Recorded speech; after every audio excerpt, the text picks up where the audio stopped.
Hello tout le monde, j'espère que vous allez bien. Aujourd'hui je vous retrouve dans une nouvelle vidéo pour une nouvelle vidéo de la semaine de l'horreur.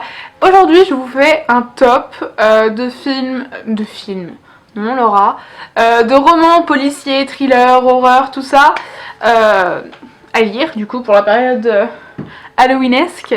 J'en ai sélectionné du coup 10 et on commence tout de suite.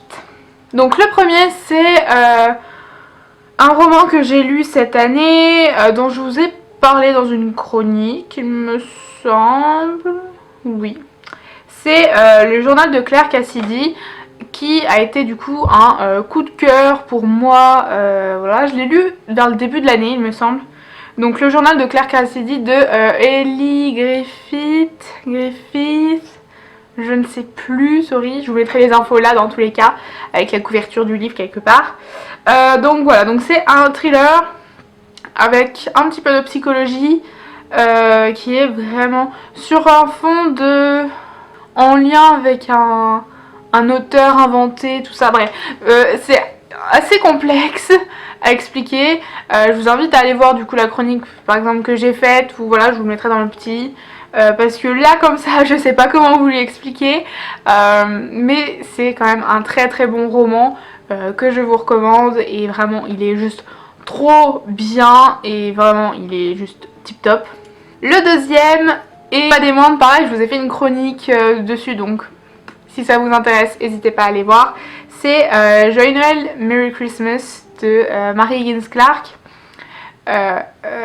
Voilà, je pense que j'en parle pas parce que genre Mary Higgins Clark, voilà.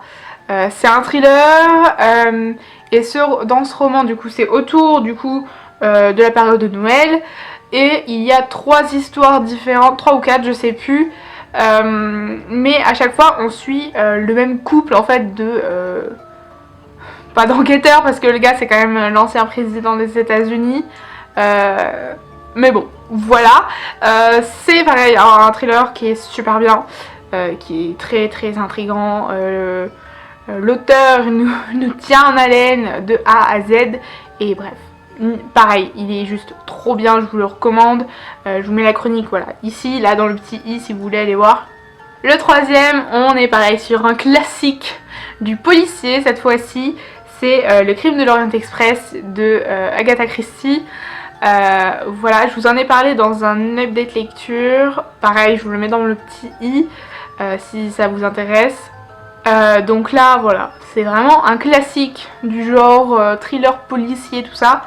Il y a eu deux adaptations de fait, une dans les années 70 il me semble, et une en 2018, non peut-être plus vieux encore, 2017.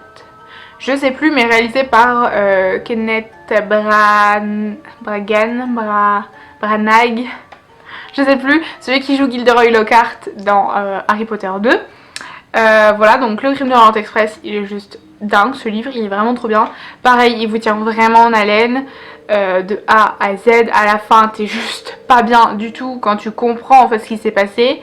C'est un roman juste sublime, et vraiment si vous avez jamais lu d'Agatha Christie, je pense que c'est un très bon livre pour commencer du coup, soit ce genre, soit cet auteur, ou voilà, parce qu'il est vraiment trop bien, donc voilà.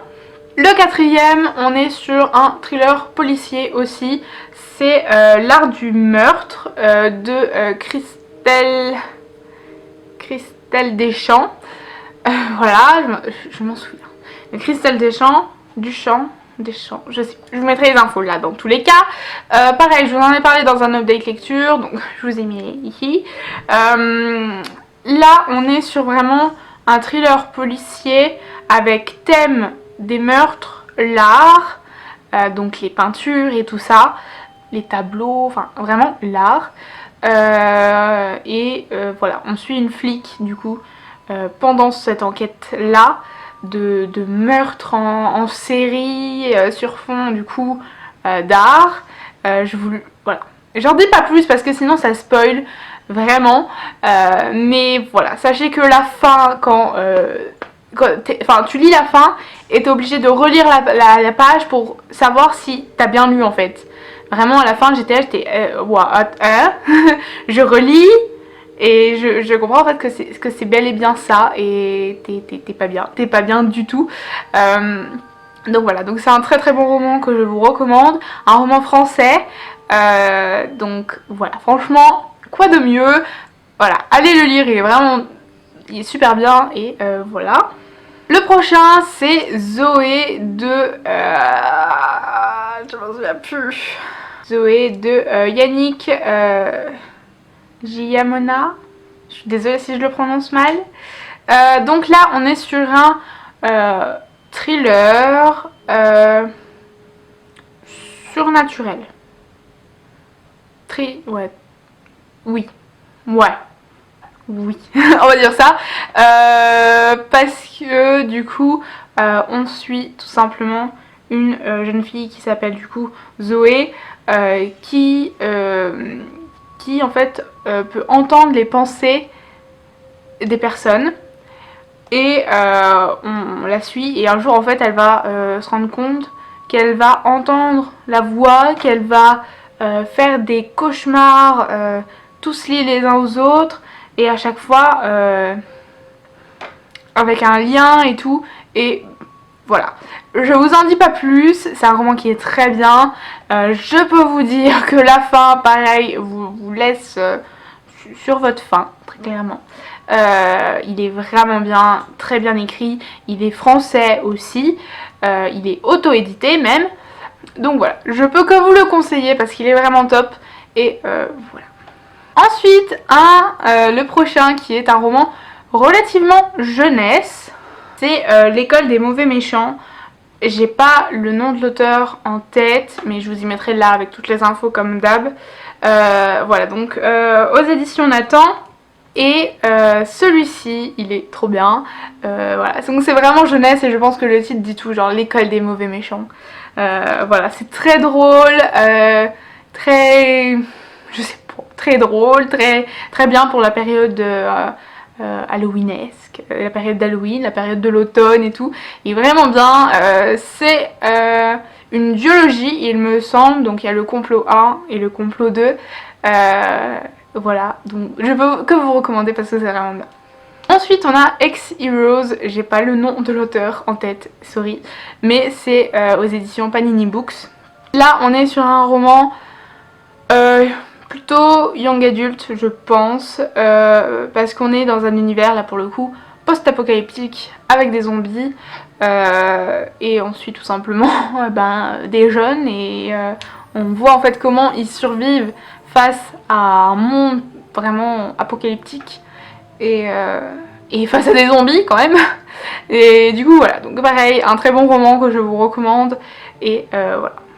Ensuite on repart sur un classique du thriller policier mystérieux britannique avec... non pas du tout. Qu'est-ce que je raconte? Mais non Laura, non, j'ai confondu. Non, basé sur des classiques horrifique. C'est Le fantôme de Baker Street. J'ai plus le nom de l'auteur en tête, mais je sais que c'est aux éditions 10-18. Et là en fait le roman s'inspire vraiment de classiques de l'horreur, parce que on a des rapports à Dracula, il me semble, à Sherlock Holmes, à Dr Jekyll et Mr Hyde, il me semble également.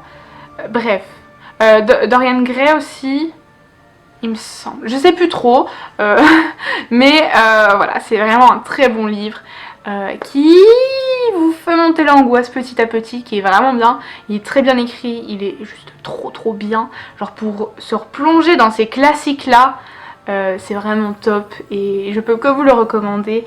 Mais vraiment, si vous savez plus quoi lire, si vous voulez tenter un truc qui change un petit peu, foncez vers celui-là, il est vraiment génial. Ensuite on a Little Monsters de je sais plus qui, sorry, aux éditions, ça doit être Castlemore il me semble. Et là c'est tout simplement un petit mélange de Pretty Little Liars et de je sais plus quoi, je sais plus. Mais en gros ça ressemble un petit peu à Pretty Little Liars, mais à la sauce Little Monsters, et c'est juste divin. Voilà, je n'en dirai pas plus. le petit mélange là, franchement c'est juste divin, ce roman est juste ouf. On le dévore en peu de temps tellement c'est addictif. Et voilà, je peux que vous le recommander. Dans tous les cas, tous les liens pour lire les résumés et tout, ce sera tout dans la barre d'infos. Voilà, s'il y a un des livres qui vous intéresse, que le titre vous interpelle, voilà, vous avez juste à aller voir dans la barre d'infos le nom du livre. Et vous avez le lien Amazon pour voir le résumé et tout ça, et l'acheter si vous voulez. Et le dernier dont je vais vous parler, qui est aussi très bien, il y a eu une série adaptée du coup de ce roman. C'est un roman français, je crois qu'il est français, je suis pas sûre. Bref, le roman c'est La vérité sur l'affaire Harry Kéber de Joël Dicker. Voilà, je pense qu'on n'en parle plus de celui-là parce que ça a fait énormément parler, que ce soit la série, le livre, les autres livres de cet auteur-là, parce que vraiment, tous ces romans en général, c'est des coups de cœur pour les lecteurs. Donc voilà, La vérité sur l'affaire Harry Kéber, pareil, il est oufissime, vraiment. C'est une petite bricasse, hein, mais il est vraiment top et je peux que vous le recommander. Si vous aimez pas lire, pas grave, vous pouvez regarder la série, elle est aussi très bien. Et si vous aimez lire, bah n'hésitez pas à lire le livre, qui est aussi très bien. Donc voilà. Mais du coup, ouais, voilà. Donc ouais, l'affaire Harry Kéber, je pense que ça peut plaire à tous ceux qui aiment le mystère, vraiment. Il a aussi un côté vachement psychologique, j'ai trouvé, perso. Donc ça apporte un truc au roman qui est vraiment top. Et voilà. Du coup voilà, j'ai fini cette petite sélection là de livres à lire pour la période d'Halloween, la période de l'automne en général je pense. Du coup voilà, si vous avez lu des de ces livres, n'hésitez pas à me le dire dans les commentaires. S'il y en a qui vous tentent, n'hésitez pas non plus à me le dire. Et du coup voilà, du coup moi je vous dis à la prochaine pour une nouvelle vidéo. Portez-vous bien, bye.